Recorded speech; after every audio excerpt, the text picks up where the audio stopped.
kíṣu ó tó diyán agúnṣu lódó.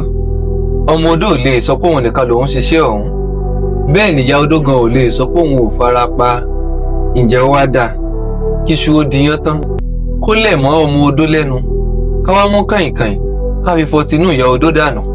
Ọkọ rẹ̀ ò sunwọ̀n lóòótọ́, ìyá kan ló bí. Bọ́kọ rẹ̀ bá tún wá wuyì láwùjọ, máa rántí pé ìyá kan náà ló bí. Bóńbí ni nǹkan ò bá bí ni, kó wo ni kó tọ́ ni, òun fẹ́ nìkan ò lè rí ni kó sọ ní dààyò. Góòlù dùn ló sọ̀rọ̀ rẹ tán, ẹni tó rọ góòlù ọ̀hún ló wá ń mú lọ́tàá. Ṣàṣàláyọ ọmọ tí ń ṣàpọ́nlé ìyá ọkọ lóde òní. Mo bá ní kí n ṣèbéèrè, báwo lo ṣe nífẹ̀ẹ́ ìyá ọkọ rẹ sí? Ọmọlára aya Adébáyọ̀ bá fún mi lésì.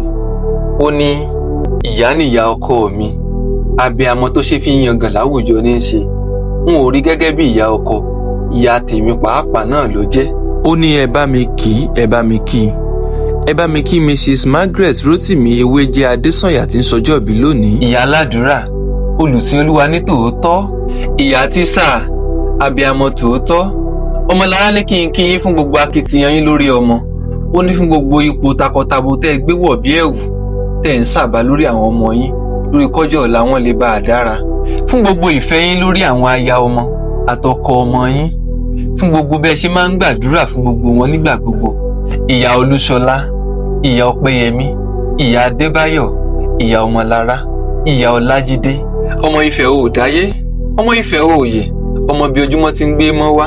Ẹ̀yin lọmọ wádìí àwòdì kò rà, báwòdì bá rà, àwòrán àwọn.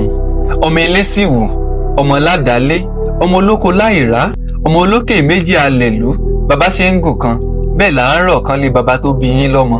Ẹ̀yin lọmọ onífẹ̀ àbùrẹ́, ẹ̀yin lọmọ adádé owó rẹ mọ, ẹ̀yin lọmọ Ọ̀túnba lóyè, ọmọ Ìgbàgúrù oníke, ọmọ oníke ẹ̀ríyọ́, ẹ̀yin lọmọ apẹpẹ lórí ẹ̀gẹ̀, ọmọ ògùrò nílé síkù lóyè, ògbó láíláí lògbó ẹ̀dán, àdàgbàrá kò báyìí ní tìgbín, ọdọọdún làárọ̀ yẹ, ọdọọdún làárọ̀ jò, ọdọọdún làárọ̀ òru, láṣẹ Elédùmarè, ọdọọdún báyìí náà ní kẹ́ máa bẹ nínú ọlá, nínú ọlà, nínú àyìn tètè kò sí ṣe bá lè ọ̀rọ̀. Òjòjò ní sọwọ́ kó mọ̀ lè nájà, kókókó lára ọ̀tá le, kókókó lára yóò mọ̀ le, ẹ ò ní fàìsàn jẹ́ǹjẹ ọmọ, láṣẹ Elédùmarè, ìgbáyé gbádùn lẹ́ ò fi lùgbà yín pẹ́ títí dọjọ́ alẹ́.